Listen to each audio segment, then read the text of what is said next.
Hello there, I'm Barbara Serra in London. These are the top stories on Al Jazeera. BP's cap to plug the Gulf of Mexico oil spill appears to be holding.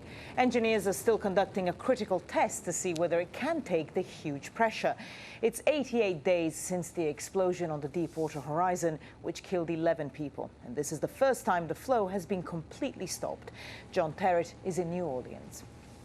We listened to a conference this morning given by Kent Wells, who's the Vice President of BP plc, and he was extremely bullish, as he was yesterday, Saturday, saying that the integrity of the well and the integrity of the blowout preventer and the cap on top is holding, and that the pressure is rising, just as they hoped it would. And the longer this goes on, the better news it is. Rioters in France have shot at police during violent clashes in a poor suburb of Grenoble. It followed the death of a man suspected of robbing a casino, who was then shot dead by police. 24 hours later, rioters took to the streets near the suspect's home. It's the latest in a string of similar incidents since riots in the suburbs of Paris in 2005. 140,000 people in Vietnam have been evacuated as Tropical Storm Konson sweeps in from China. 2 people have already been killed by the weather front. Hundreds of travelers have also been stranded on China's Hainan Island. Al Jazeera's Melissa Chan says that this year's storms have been unusually severe there.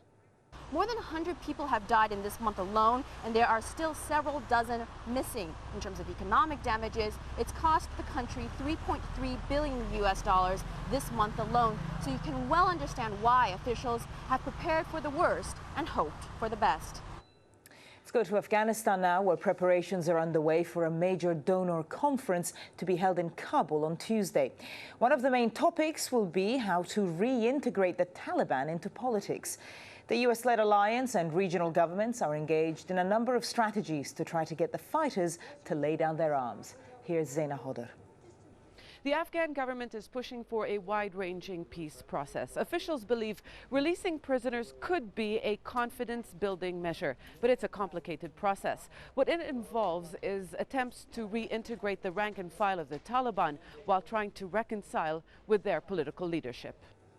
Lots more on that story on our website, and also don't forget that you can watch us online by going to the website, the address aljazeera.net/English, and then you click on the Watch Now icon. Well, those are the headlines, and that's all from me, Barbara Serra. Bye-bye.